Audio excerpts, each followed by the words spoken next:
Jim Crowley, thank you so much for joining me. So I really want to start at the beginning. So how did you get into the profession?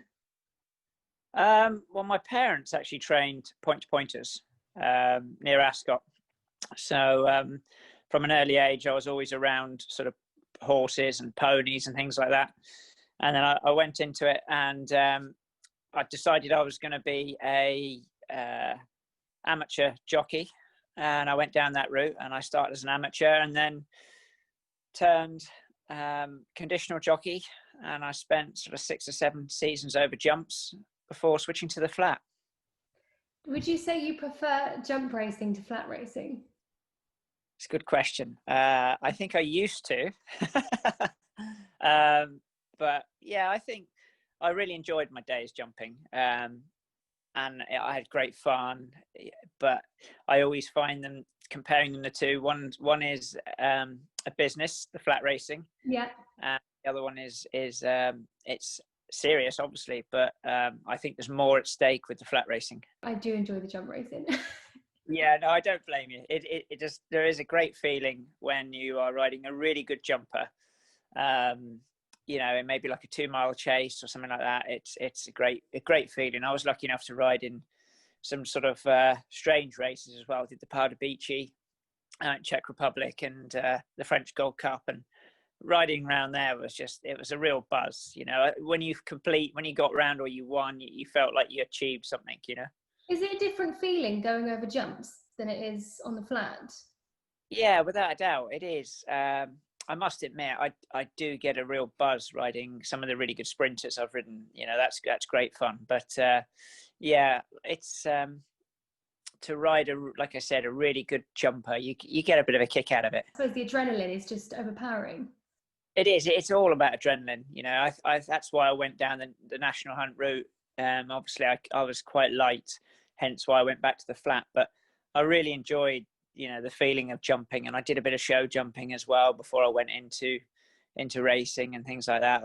It wasn't just, I was at 2 minds whether to go down that sort of route before I went into horse racing. So yeah, it's a real buzz. So can you actually go back to jump racing if you wanted to?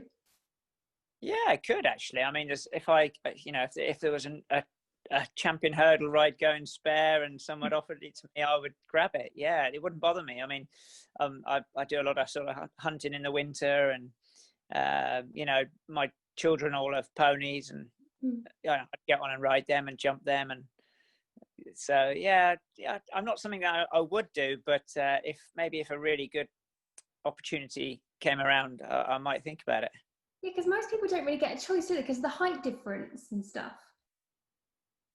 Yeah, look, I was, for the weight wise, when I switched back, I was always around 9.5 stone, which is a little bit too light to be a jump jockey. I think, it's normally around 10 stone, 10.7 is the bottom weight most of the jump jockeys are. So I always had so much lead in the saddle that it's trainers don't actually like that. They don't like dead weight.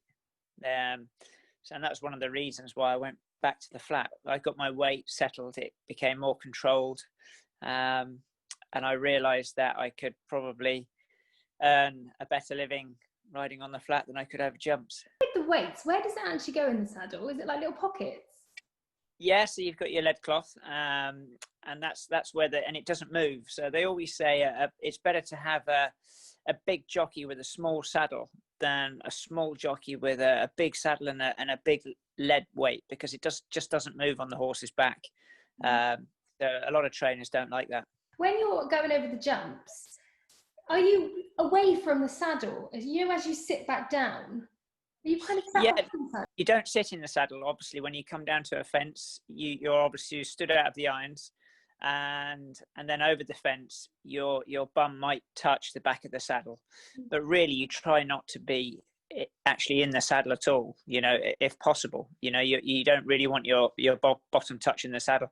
Even in a finish, you just want to be skimming the saddle. You don't want to be putting any bouncing or anything like that in the way to the saddle. I think the less you move sometimes, the better it is. You can almost imagine giving someone a piggyback. And if someone sat perfectly still on your back, it's a lot easier than someone who's waving their arms and waving their legs. And you know, you'll unbalance the horse. Did you learn that, I suppose, when you were at jockey school, or? It's feel. I mean, it's some jockeys can ride a finish and some can't, and some jockeys are better over a fence than others, and on the flat, everybody has their weaknesses and strengths, and there's lots of different aspects to it, and you learn as you go along. And I certainly found on the flat that, obviously, riding around the world and you look at different jockey styles, that sometimes the best jockeys are the ones who probably do the least sometimes, you know. I mean, like, it's like, you know, if you're trying to carry somebody, you want someone on your back who's not going to knock you off balance. And I think that's a real key. So growing up, who was your inspiration? Well, actually, it wasn't in racing. It was probably John Whittaker. Oh, wow. And I'm a Harvey Smith fan as well. I really followed the show jumping as a kid growing up. You know, Michael Whittaker, those guys, Frankie Slutak. I used to really enjoy the show jumping. And then obviously over jumps, I'd say it was Richard Dunwoody. I thought he was probably, in my eyes, the best all-round jump jockey I've seen. You know, I didn't get a chance to watch John Frankham, but obviously he was very good. And obviously AP McCoy was very good, but very different to Richard Dunwoody. I thought Richard Dunwoody was a game changer. I used to look up to him quite a lot. So did you originally want to be a show jumper then? Well, it was definitely something on my mind, but obviously it's a very difficult career to break into. I had a very good horse at the time who we sold, and then I didn't really have anything to ride after that. So I actually went into horse racing just to sort of see what it was like, and I didn't set out to be a jockey or anything like that. And things just snowballed really from there. This is something I've always wanted to know. In racing, how do you get a horse on the bit? Because I suppose in show jumping, it's about schooling, but then is it different for jumping in flat? Yeah, same on the flat, really. And obviously on the jumps, you basically just pull them together. Although you're riding short, you can still try and squeeze them as best you can. And it's almost through like feel, you know, it's through the reins, and you might try and sort of run the bit through their mouth a little bit and just get them to take a hold and just keep them together that way. If you're in the race and you've lost contact with them, is that kind of a bad thing in the race? Because not necessarily.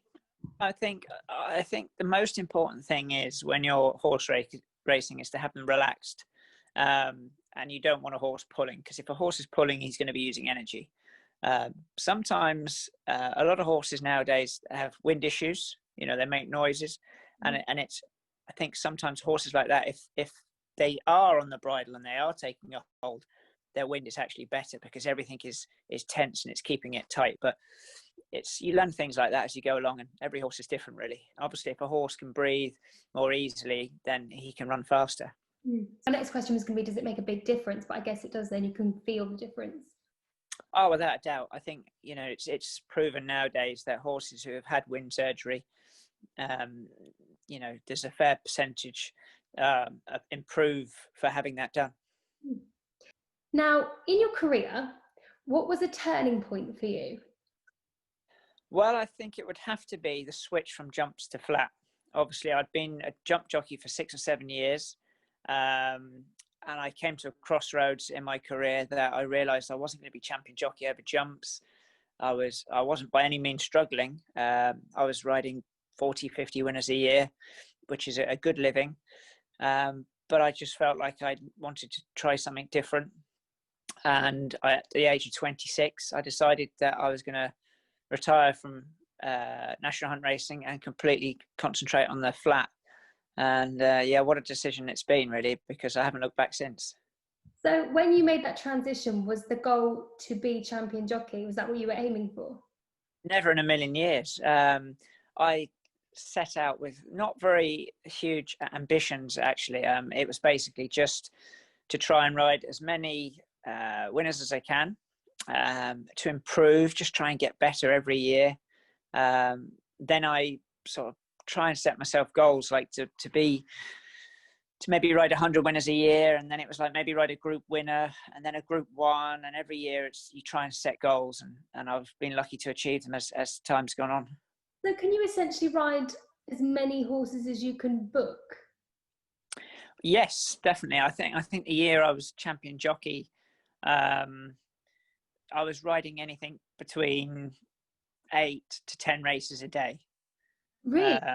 Yeah, it was Oh, busy. wow. It was fun, and it was hard work, but obviously it was worthwhile in the end. But yeah, I could get as many rides and as many races my agent could get me rides in, I was taking.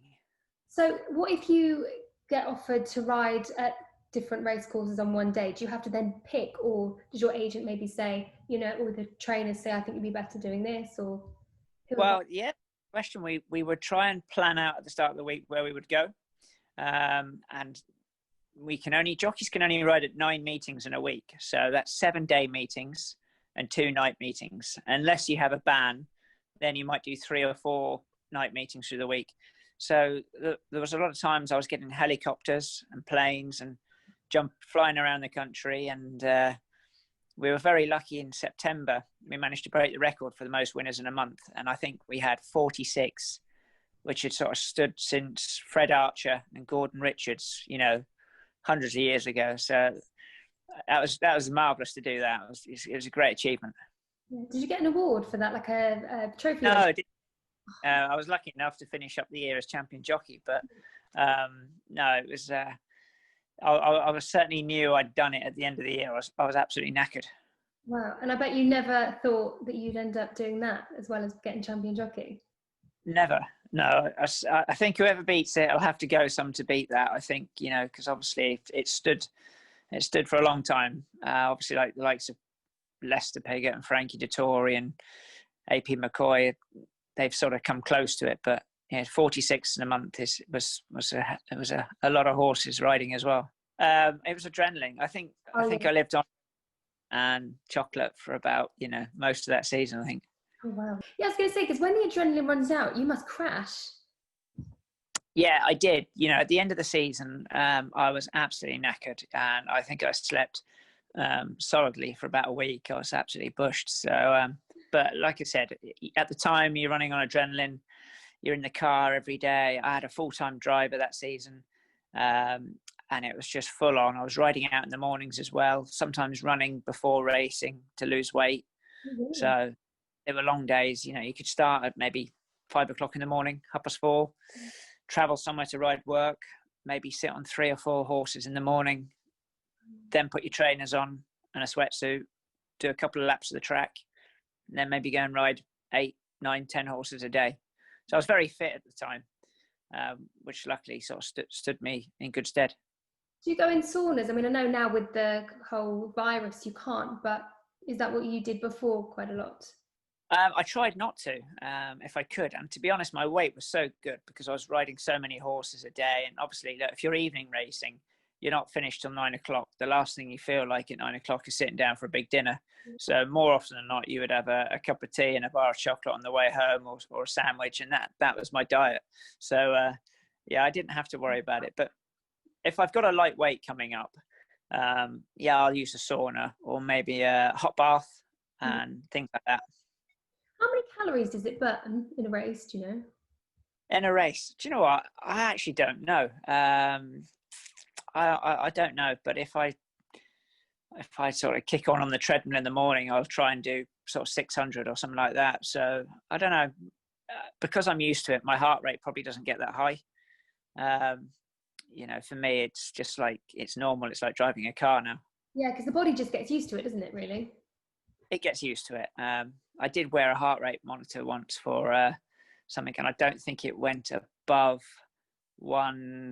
I think it was 130, I think. So each year, obviously, sadly, we don't get younger, we get older. So how do you keep your body fit and healthy? Like, do you have to sort of change things up each year, or is it the same? Yeah, I do. I've always been quite a stickler for fitness. About when I was my 30s, I really made a change. I went to see George Wilson up at Liverpool, John Moores University, and he really helped me. He got me interval training, he got me eating the right foods, And it was a massive game changer for me. You know, I was training like an absolute athlete rather than a jockey. I was 5 days a week, 6 days a week. I would be doing hill sprints or running 3 to 4 miles. And I think jockeys nowadays, it's quite common. Yeah. When I first started racing, you wouldn't see anyone running around the track before racing. They'd be in the sauna, Yeah. you know, bag, you know, cup of black coffee, and that was it. Whereas nowadays, everyone's working out. A lot of the jockeys, I've got a gym at home. Most of the lads do if they can, and it's just the game's on another level now. Because I think it was John Franklin that said to me that a lot has changed. Like it's a lot different now, like you said, with healthy eating and exercise and stuff. Definitely. I think obviously I've learned more now what I can eat. I know if I've got a light ride coming up, I'll cut all carbohydrates out. I'll do sort of carb cycling, and you sort of flush the water from your system naturally rather than jumping in a bath and trying to take 6 pounds off. Yeah. Whereas that in the old days. But now, you know, I'll do a lot of interval training, just protein and things like that. Did you find that by having more protein and working your muscles more, that sort of prevents serious injuries? Without a doubt, I do think that. I think when you are dehydrated, it has lots of negative things for you. You tend to pull muscles easier. If you have a head injury, obviously you don't have water on to protect your brain, so you've got more chance of concussion. So yeah, I think, you know, I protein's very good for you, and carbs sparingly, really. I just wondered how, you know, if you have to have specific foods to sort of mend your muscles quicker. But I suppose it's protein, isn't it, really, just to mend your muscles? Protein best, yeah. And like I say, trying to keep yourself hydrated is the most important. So what has been your favourite ride this season? I know it's been obviously a bit rubbish with the whole virus and stuff happening, but what's been your favourite? I would say a horse called Mohaather, who won the Sussex Stakes at Glorious Goodwood. Goodwood's my home track. It's a really special race. It's where the 3-year-olds meet the older horses for the first time over a mile, and it's a real clash of the generations. Obviously, this year there were 2 Guineas winnies in there. Kamiko won the English Guineas, and Siskin, who won the Irish Guineas. A very good horse of Aidan O'Brien's in the race as well. It was a real proper race, and obviously I'd ridden Mohaather at Royal Ascot, and he was so unlucky he didn't get any sort of a run that day. So for him to come out and win the Sussex Stakes in the manner that he did, you know, because he looked like for one moment we lost our chance. We were locked up in a pocket. He got out, and the acceleration was just unbelievable, and he won quite easily in the end. So for me, that was a real thrill. So what are your thoughts now that he's had to be retired? Obviously, I'm sad. You know, I probably only had one more ride on him anyway, which would have been at Ascot on Champions Day. But he's going to get a very good job at stud. He's going to be popular with the girls. So he's a lucky boy. And obviously, it's one of those things. He's retired through injury, but he's got another career. He's going to be hopefully a good stallion. I'll miss riding him again, but he went out at the very, very top, and everybody will remember that race. So yeah, it's we've got to try and find another one now. So I want to talk about Battaash because I absolutely love him. I think he's great. What is he like to ride? Like, obviously super quick, but what is it like? He's really cool. I mean, obviously everyone knows how fast he is. He's unbelievable. He's super quick. Is he second fastest? Sorry? He's the second fastest sprinter. I think he's probably the quickest around, you know. I mean, he got beaten twice at Royal Ascot by Blue Point. Ascot is a very different track. It's not a speed track. It's a sort of stamina track. And he just ran out of stamina both days. But when you go to tracks like Goodwood, where he's won 4 times now, he's obviously won the Nunthorpe twice. He won the Prix de l'Abbé in France. He seems to be getting better with age now. So he's just a really cool horse, and I love it how he walks around with Bob Grace, who looks after him, and Oh, I love it. like he could drag him around the paddock and knock him over and be bullish, but he just doesn't. Yeah. But as soon as he gets on the race course, as soon as I get on his back, it's like if you just light it's like a switch being turned on. He changes completely. I think I read an article where you said something like it's like lighting the fuse, and I just thought that was brilliant. Yeah. When those gates open, he is electric. I mean, I'm purely a passenger. There's no question about that. I'm not trying to do anything different. I've tried to hold him up in the past and ride a race on him, and it just doesn't really work. He wants to run. That's his style. He likes to go flat out from the word go. My job is to just try and conserve a little bit of that finish, you know, because if he didn't, he would be, 10 clear of the field and probably fall in a heap. But he's a really special horse, and he's a kind horse. And it's great that in some ways he's a gelding. Otherwise, he would have been off to stud. We may have only seen him for the first 2 years, but now everybody sees him coming back. And I think the public have really, latched onto him. And, wherever I go, people ask me, what's he like to ride? And great to be associated with him, really. And then I love seeing, like, on Twitter when there's like clips and things and them both walking around the paddock together. It's lovely. I think the whole partnership is amazing.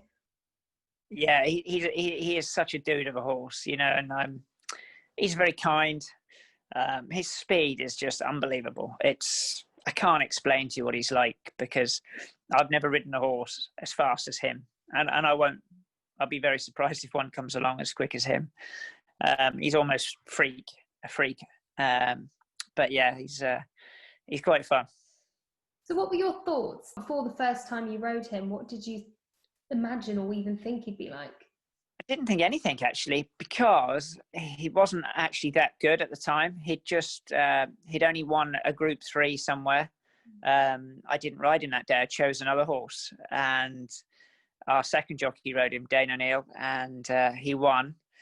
Of course, then he went to Glorious Goodwood, and I decided, as I was first jockey and he was our only runner, I was lucky enough to ride him, and he absolutely smashed up. And then he made me think, he could be a bit special. Yeah, and he is. Yeah, you were right. He's 5 now, isn't he? He's 6, I think. 3, 4, 5, 6. Yeah. So how many years left in him, do you think? Well, that's a good question. Sprinters normally peak around this age. I'm hoping, 7, another year, possibly another one. He'll let us know when it's time. And, as soon as he starts to underperform, then I'm sure, he'll have a happy retirement. So when you're riding him, when do you know to press the go button? Like, when is that moment that you just have to go? It's really weird. It's just feel. I feel it. I know him well now. I've actually pushed a button too soon on him before. I think I went too soon on him at Ascot. So like I said, you've just got to try and keep all that energy till you get inside those last 2 furlongs, or a furlong and a half out, and then you press the button. But it's pretty much feel with him, and the easier the track, the faster the track, you can press that button that little bit sooner, because he's going to get home. Here's another question that I've always wondered. So if you're new to racing and you're about to go on a track you've never been on before, do you go there and study the track, or do you sort of ask other jockeys who have raced it before? Like, how do you know what that track's going to be like? Both. If I go abroad, if I go to America or Australia, I would obviously walk the track beforehand on foot. And then if I've got a big ride, it's always nice to have a couple of warm-up rides beforehand, if you can get a ride in some of the races before. If not, I'd speak to other jockeys. And I think nowadays you can watch anything on YouTube as well, and you can study where horses win from on a track. And I think it's not too difficult. As long as you do your homework, and your horse, that's the most important thing. Well, do you ride before the race? I suppose you do. Depends. depends on the horse. There's quite a few times in the season that I will never have sat on the horse before. The horse will never, well, we will not see each other until I get on the horse in the paddock. And I've got that couple of minutes where I canter to the start to try and work out, is he going to relax for me in the race? Is he going to pull?